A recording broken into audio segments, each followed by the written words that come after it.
ఇది రాజకీయాలకు సంబంధం లేదు. నేను స్పష్టంగా చెప్పదలుచుకున్నా.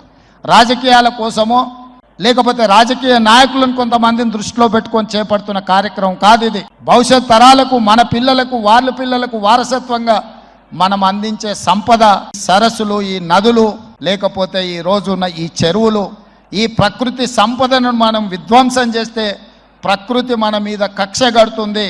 ప్రకృతి మన మీద ప్రకోపిస్తే మనం చెన్నైలో చూసినాం, అదేవిధంగా ఉత్తరాఖండ్లో చూసినాం, నిన్నగాక మొన్న వాయనాడు, మనం కేరళలో చూసినాం. ఈరోజు ఇలాంటివన్నిటిని దృష్టిలో పెట్టుకున్నప్పుడు ఈ హైదరాబాదు నగరాన్ని రక్షించుకోవాల్సిన బాధ్యత మన అందరి మీద ఉన్నది. ఇది ఒక సుందరమైన నగరం. ఈ నగరానికి ఈ చెరువులే ఒక అందం.